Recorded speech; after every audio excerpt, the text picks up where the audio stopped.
আসসালামু আলাইকুম, সবাইকে শুভেচ্ছা জানাচ্ছি। মাসুম মাহবুব দেখছেন রকমদাস ইউটিউব চ্যানেল এবং মাসুম মাহবুব ফেসবুক পেজ। শুনতে এবং দেখতে যদি পান একদম ক্লিয়ার, আমাকে একটু কমেন্ট করে জানাবেন। দর্শক, আজকের পুরো খবরটির মধ্যে আমি ইরান প্রসঙ্গ টেনে আনবো। পাশাপাশি আজকে বিকেল ৩টা বা বেলা ৩টা যে লাইভটা করেছে, অনেকে প্রশ্ন করেছেন ইরান এবং পাকিস্তানের উপর ইসরায়েলের একটা বড় হামলার পরিকল্পনা কি করে ব্যর্থ হলো, সেই বিষয়টি থাকবে। আবার কিছু আপডেট খবর, পাশাপাশি পুরো ইরানের এয়ার ডিফেন্স সিস্টেম অ্যাক্টিভ করা হয়েছে সম্ভাব্য ইসরায়েলের হামলার পরিকল্পনার কারণে। কি হচ্ছে ইরান জুড়ে, কেন পৃথিবীর নজর এখন ইরানের দিকে, সবাইকে একদম ক্লিয়ার শুনতে পাচ্ছেন, তাই তো? কোনো সাউন্ডের প্রবলেম আশা করি পাচ্ছেন না, তাই? দর্শক, নিউ ইয়র্ক টাইমস মার্কিন যুক্তরাষ্ট্রের অন্যতম গণমাধ্যম, তারা আজকে একটি স্পেশাল সংবাদ প্রকাশ করেছে। সেই সংবাদে তারা বলছে যে ইসরায়েল ইরানের গুরুত্বপূর্ণ দুই নেতা, স্পিকার বাগের গালিবাফ, পররাষ্ট্রমন্ত্রী আব্বাস আরাকচি, এই দুইজনকে হত্যায় একাধিকবার প্রচেষ্টা চালিয়েছে। কোনোবার পাকিস্তানের আইএসআই ব্যর্থ করেছে, কোনোবার আমেরিকা ইরানকে অগ্রিম তথ্য দিয়ে সতর্ক করেছে, এবং আমেরিকার কারণে এবং পাকিস্তানের আইএসআই এর কারণে সফল অ্যাটাক করতে পারেনি। কিন্তু এখন পর্যন্ত ইসরায়েল ইরানের সেই টপ লিডারদের মারার পরিকল্পনায় আছে। যারা আমার লাইভটি দেখেন নাই, বিকেল ৩টা লাইভটা অবশ্যই দেখে নেবেন। ওইটাকে আমি রিপিট করব না কিছু আপডেট তথ্য দেওয়া ছাড়া। মূলত ইরানের পুরো পৃথিবীর নজর এখন ইরানের দিকে, কারণ ইরান এই মুহূর্তে পৃথিবীর ৯০টি দেশের বড় বড় নেতারা, হাই ভোল্টেজ নেতারা এখন ইরানে আছে। পাশাপাশি ইরানের অনেক বড় বড় কমান্ডার, অনেক নেতারা যারা এতদিন আত্মগোপনে ছিলেন, তারা এখন প্রকাশ্যে নামবে। তবে আমেরিকা এবং ইসরায়েলের টার্গেট হলো মুস্তফা খামেনি, আইআরজিসির নতুন যিনি প্রধান সহ বেশ কজন। ইরানের রাষ্ট্রীয় গণমাধ্যম সহ যে গণমাধ্যমগুলো আছে তারা বলেছে যে পিতার শেষ জানাজায়, পিতার বিদায়ের সময়টিতে তার ছেলে বর্তমান সুপ্রিম লিডার মুস্তফা খামেনিকে দেখা যাবে না, কারণ নিরাপত্তাজনিত কারণে তাকে হাজির করা হবে না। প্রিয় দর্শক, আমরা প্রথমে একটু বাংলাদেশের কিছু তথ্য দেখে আসি, যে বাংলাদেশের আমাদের সরকারের পক্ষ থেকে সেখানে পৌঁছে গেছেন ইতিমধ্যে আমাদের স্পিকার হাফিজউদ্দিন আহমেদ। আমরা তাকে একটু দেখে আসি।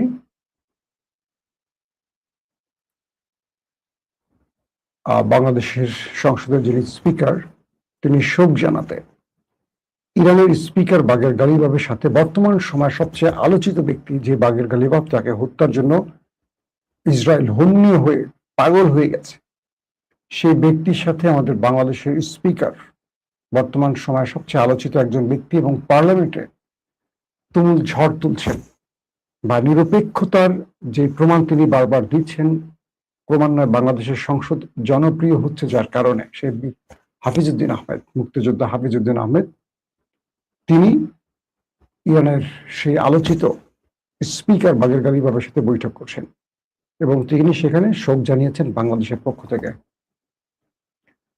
পাশাপাশি বাংলাদেশের বিরোধী দলের পক্ষ থেকে সেখানে পৌঁছে গেছে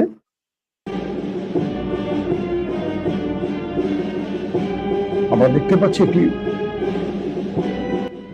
প্রতিনিধি দল সেখানে আছে। আমরা জামাতের অন্যতম নেতা পার্লামেন্টারিয়ান মুজিবুর রহমান, আমরা দেখতে পাচ্ছি হানজালা, দেখতে পাচ্ছি ডক্টর খালিকুজ্জামান, আছে আরেকজন আলোচিত তরুণ নেতা নাসির উদ্দিন পাটোয়ারি।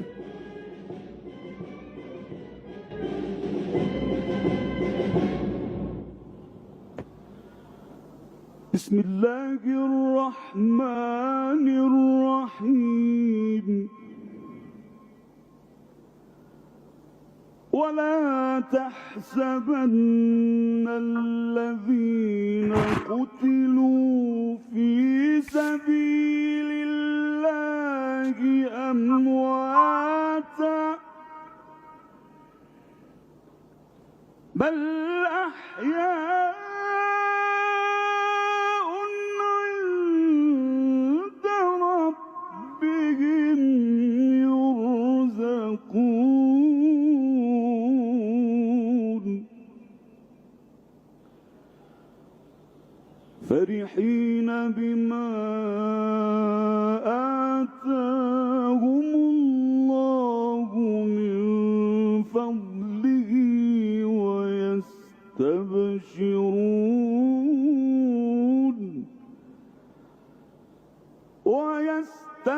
ويستبشرون بالذين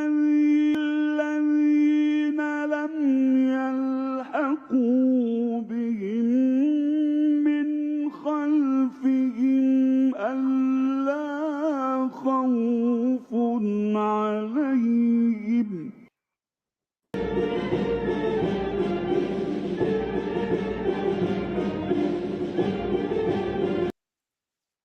দর্শক, আমরা দেখলাম বাংলাদেশের বিরোধী দলের পক্ষ থেকে ইরানের শোক জানাতে গেছেন যারা তাদের সেই ভিডিওটি।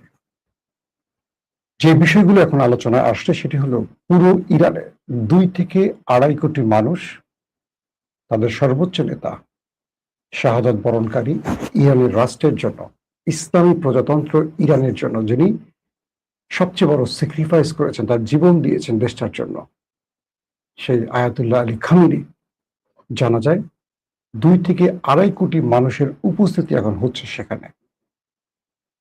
4 থেকে 9 তারিখ রাষ্ট্রীয় এই শোক বা তাকে বিদায় জানাবার সিরিজ যে প্রোগ্রামগুলো আমি আগের লাইভে বলেছি রয়েছে, সেখানে পৃথিবীর 90টি দেশ উপস্থিত হচ্ছে। তাবৎ মুসলিম দেশগুলোর নেতারা সেখানে আসছেন, সঙ্গে অন্যান্য দেশগুলো আসছেন। পুরো পৃথিবীর নজর এখন সেখানে। শুধু তাই নয়, এই সময়টিতে টার্গেট করে মোসাদ ইরানের হাই অফিসিয়াল, হাই টেলিগে তার সবচেয়ে গুরুত্বপূর্ণ কমান্ডার তাদেরকে অ্যাসাসিনেশনের জন্য পরিকল্পনা করছে।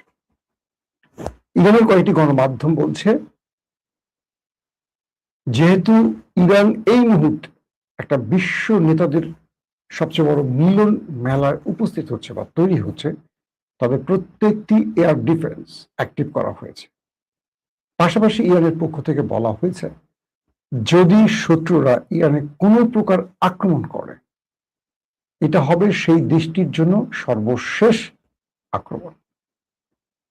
ইরান বলছে, যদি কোনো প্রকার শত্রু ইরানের মধ্যে অ্যাটাক চালায়, সেক্ষেত্রে ইরান তাদেরকে যেই পাল্টা জবাবটি দিবে, এতে করে ওই দেশটি পৃথিবীর মানচিত্রে আর দাঁড়িয়ে থাকবে না। মানে ইরান তার সর্বোচ্চ আঘাতটা করবে। এতদিন যে আঘাতগুলো করেছে, ইরান সর্বোচ্চ আঘাত করেনি। যুদ্ধে যেটা হয় যে বুঝে শুনে আক্রমণ করা হয়, একটা অপশন রাখা হয়। ইসরায়েল অ্যাটাক করেছে একটা অপশন রেখে, আমেরিকা অ্যাটাক করেছে একটা অপশন রেখে, ইরান অ্যাটাক করেছে একটা অপশন রেখে। কিন্তু ইরান বলছে যে আর কোনো অপশন থাকবে না। ওই দেশটার ভেতরে মানে একটা দেশকে ধ্বংস করার জন্য যা করা লাগে, একটা বড় শক্তিশালী ভূমিকম্পে যেটা হয়, সেটা ইরান করবে। তার মানে ইরানের পক্ষ থেকে ইরান ওই দেশটিকে বার্তা দিয়ে দিয়েছে। ওই দেশটিকে কেউ বিশ্বাস করছে না, কারণ পাকিস্তান এবং সুইজারল্যান্ডে যখন আলোচনা করছিল ইরানের নেতারা, তখন তারা কয়েকবার আক্রমণের পরিকল্পনা করেছে। এবং আজকে মার্কিন গণমাধ্যম নিউ ইয়র্ক টাইমস সেটা প্রকাশ করে দিয়েছে, একদম ক্লিয়ার। আবার লাইভে আজকে ডিটেলস বলে দিয়েছে আপনাদেরকে। প্রিয় দর্শক, প্রশ্ন হতে পারে, ওদের এত সাহস কি করে 57টি মুসলিম দেশের মধ্যে একটি মাত্র ইহুদি রাষ্ট্র এবং বর্তমান সময়ে আমেরিকাকে পরাজিত করা একটি দেশ, যাকে ইসরায়েল নামক একটি দেশ আক্রমণ করার পরিকল্পনা করছে? তার প্রধান কারণ হলো মুসলমানরা বিভাজিত। মুসলমানরা কখনো ঐক্যবদ্ধ নয়। খুব সহজ একটা উদাহরণ দিয়ে বলি আপনাদের। 15.5 বছরে বিএনপি এবং জামাত এক টেবিলে খেয়েছে, একসাথে ঘুমিয়েছে, জেল খেটেছে। জামাত নেতাদের নেতৃত্বে বিএনপি নেতারা জেলখানায় নামাজ পড়েছে। কেউ একটা খাবার আনলে সবাই ভাগ করে খেয়েছে। প্রত্যেকের প্রার্থনা ছিল সেই গভীর রাতে আল্লাহর কাছে হাত তুলে কেঁদেছে মির্জা ফখরুল ইসলাম আলমগীর, কেঁদেছে বিএনপির তাবৎ নেতারা, কেঁদেছে জামাতের নেতারা যে হে আল্লাহ, এই স্বৈরাচার ফ্যাসিস্টদের হাত থেকে আমাদের রক্ষা করো। আমি বিএনপির অনেক বড় বড় নেতাদের সাথে বসছি, কথা বলেছি, তারা বলেছে যখন সাইদি সাহেব বেঁচে ছিলেন তার নেতৃত্বে তারা কেঁদেছেন, আল্লাহর কাছে প্রার্থনা করেছেন। ডক্টর শফিকুর রহমান, যিনি বর্তমান জামাতের আমির, তার নেতৃত্বে বিএনপি নেতারা নামাজ পড়েছেন, আল্লাহর কাছে কেঁদেছেন, দোয়া করেছেন হাসিনার হাত থেকে বাঁচার জন্য। এই ইতিহাসগুলোকে ভুলে যাচ্ছে মানুষ। আমাদের সবচেয়ে বড় সমস্যা হলো আমরা সঠিক ইতিহাস ভুলে মিথ্যা ইতিহাসগুলোকে চর্চা করি।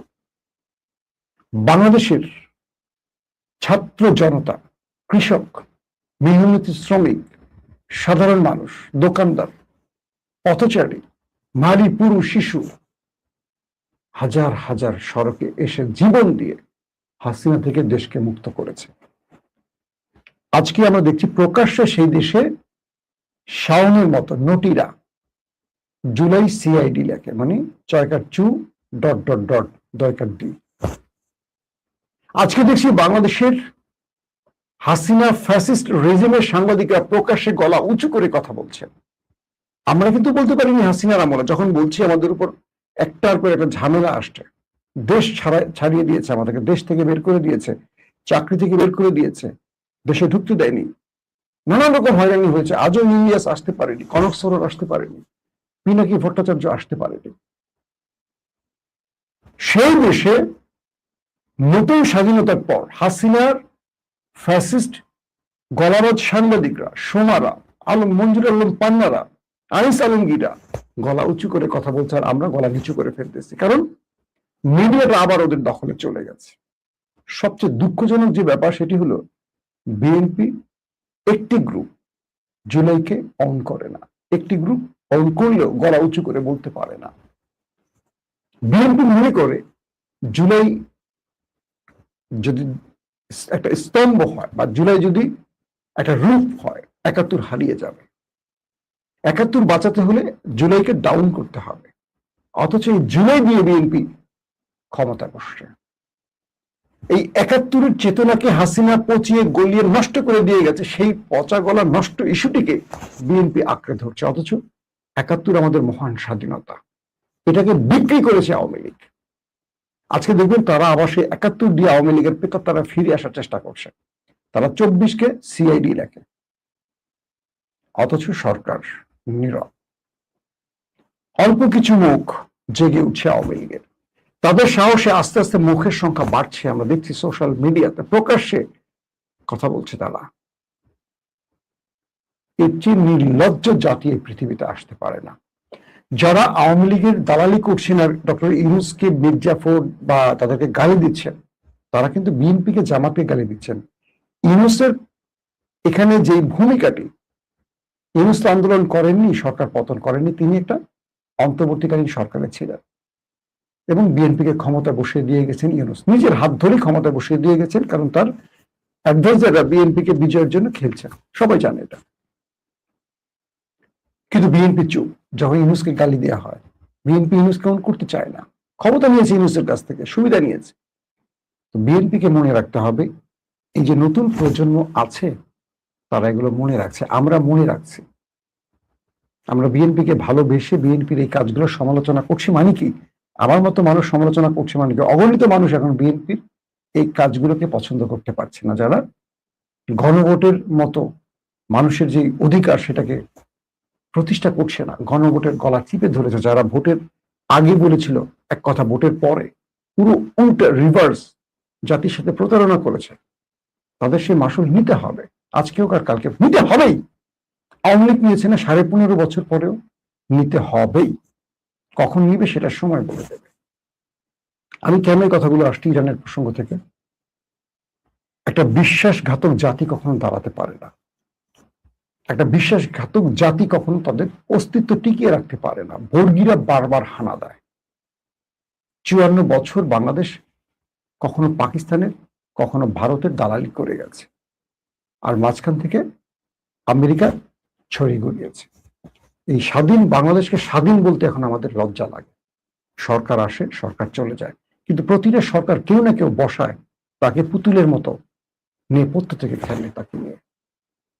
ইরান আমাদেরকে চোখে আঙুল দিয়ে দেখিয়ে দিয়েছে, আমেরিকাকে তোয়াক্কা করেনি, ইসরায়েলকে পাত্তা দেয়নি।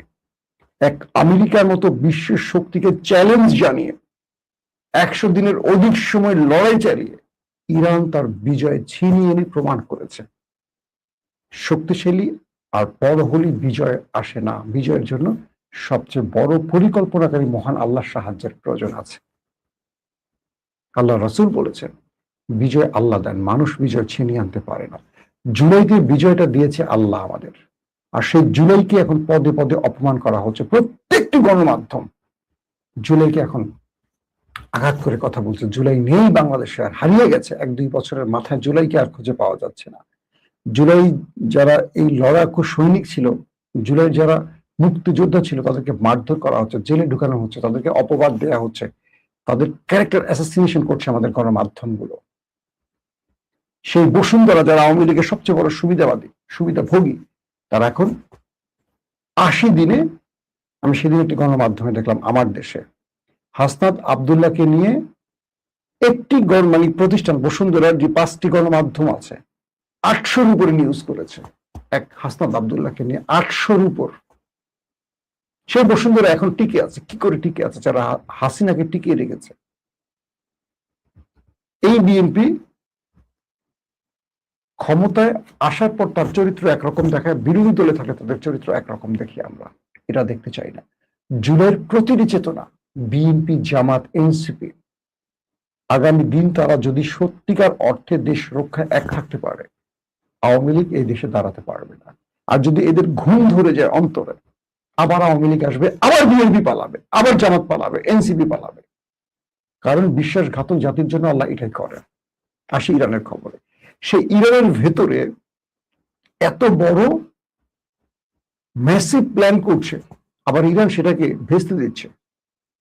ইসরায়েলের মতো একটি দেশ ইরানের মধ্যে বড় বড় পরিকল্পনা করছে।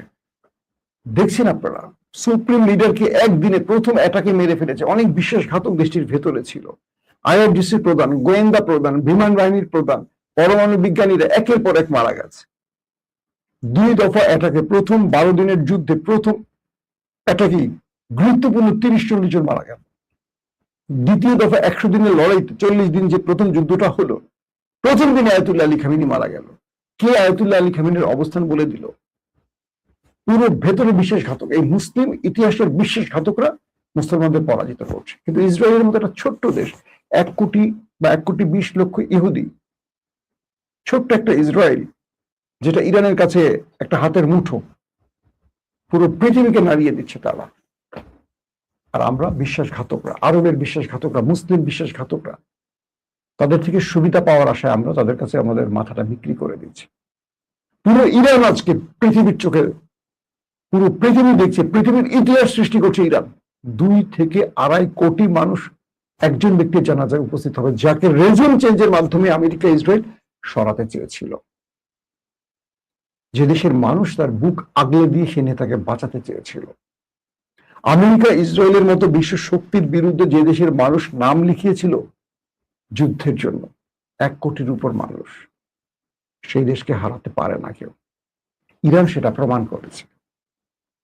আমেরিকা শেষ পর্যন্ত ইসরায়েলের পরিকল্পনা ভেস্তে দিচ্ছে, কারণ আমেরিকা বুঝতে পারছে ইরানে যদি ইসরায়েল কোনো অ্যাসাসিনেশন চালায়, কোনো হত্যাযজ্ঞ চালায়, এই যুদ্ধ পুরো মধ্যপ্রাচ্যকে জ্বালিয়ে খাক করে ফেলবে, কিচ্ছু থাকবে না। ইরানের বাকের গালিবাফ এবং আব্বাস আরাকচির হত্যার পরিকল্পনা অগ্রিম আমেরিকা জেনে ইরানকে সতর্ক করে। বুঝতে পারছেন যে ইরান আমেরিকার শত্রু, যে আমেরিকা ইরানের শত্রু। রাষ্ট্রের কূটনৈতিক চেষ্টাগুলো কোথায় গিয়ে থেমেছে, বা গোয়েন্দা ভিত্তি কোথায় গিয়ে থেমেছে। সেই গুপ্ত হত্যার মাস্টারমাইন্ড মোসাদ এখন ইরানের দিকে তাকিয়ে আছে, কালকে কি ঘটতে পারে। অর্থাৎ 4 তারিখ থেকে 9 তারিখ পুরো বিশ্ব শক্তির নজর ইরানের দিকে, পুরো বিশ্ব নেতাদের নজর ইরানের দিকে, পুরো বিশ্ববাসীর নজর ইরানের দিকে। এই পৃথিবীতে একজন ব্যক্তি এসেছিলেন আয়াতুল্লাহ আলী খামেনি নামে, যিনি মাথা উঁচু করে বাঁচার স্বপ্ন দেখিয়েছেন, শিখিয়েছেন, মুসলিমদেরকে বুঝিয়েছেন কালেমার পতাকার অর্থ কি। তাকে দেখে যদি এরদোয়ানরা, মোহাম্মদ বিন সালমানরা, তারেক রহমানরা, আনোয়ার ইব্রাহিমরা, আব্দুল ফাত্তাহ আল সিসিরা, তাকে দেখে যদি Sheikh Tamim bin Hamad Al থাইরা, তাকে দেখে যদি দ্বিতীয় আব্দুল্লাহরা কিচ্ছু না শেখে, আর কিচ্ছু বলার থাকবে না।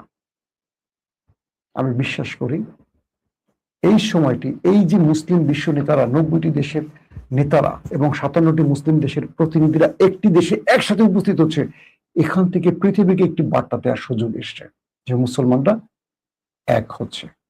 ইরান যে স্বপ্নটি দেখছে, তুরস্ক যে স্বপ্নটি দেখছে, একটি মুসলিম সামরিক বাহিনী গঠন, এখান থেকে যেন এই ইমাম খোমেনির, আয়াতুল্লাহ আলী খামেনির এই রক্তের উপর তারা হাত দিয়ে শপথ করে তারা যেন সেই স্বপ্নটা বাস্তবায়ন করে। আগামী দিন সেই স্বপ্নটা আমরাও দেখছি। যদি মুসলিম দেশগুলো এক হতে পারে, সামরিক শক্তি তৈরি করতে পারে, ওই একটি দেশ কখনো মুসলমানদের দিকে ছোট্ট একটা মার্বেল মারার, ছুঁড়ে মারার সাহস করবে না। এই হলো অবস্থা। দর্শক, আমরা চেষ্টা করব কালকে মূল অনুষ্ঠানে, পুরো ইরান জুড়ে এখন মানুষের শোক চলছে। আজকে আমি আপনাদের ইরানের সাথে সেই ড্রেস কোড মিলিয়েছি, ব্ল্যাক কালো পরেছি। এটা ইরানের একটা শোকের পোশাক। সবাই খামেনির ছবি নিয়ে বেরিয়েছে, ফুল নিয়ে বেরিয়েছে, প্রকাশ্যে তার কফিন দেখানো হচ্ছে, বিশ্ব নেতারা হাজির হচ্ছে, শোক জানাচ্ছে, পুরো শহরে কোরআন তেলাওয়াত হচ্ছে। ইরান একটা অন্যরকম পরিবেশ সৃষ্টি হয়েছে পুরো ইরান জুড়ে। মানুষের চোখ ভেজা, কাঁদছে মানুষ, প্রতিটা মানুষের চোখ ভেজা একজন মানুষের জন্য। তাকে হত্যা করেছে আমেরিকা, ইসরায়েল। আমাদেরকে আরেকটি কথা বলি, এই আয়াতুল্লাহ আলী খামেনি আমাদের প্রিয় নবী হযরত মুহাম্মদ সাল্লাল্লাহু আলাইহি সাল্লামের বংশধর, জানেন এটা? তার বংশধর। পৃথিবীকে মাথা উঁচু করে বাঁচার এবং সাহসের সাথে মৃত্যুবরণ করা শিখিয়ে গেছেন একজন ব্যক্তি। পরাজিত হননি, আপোষ করেননি, জীবন দিয়েছেন। এরকম নেতা 100-200 বছরে একজন আসে না। আল্লাহ হাফেজ।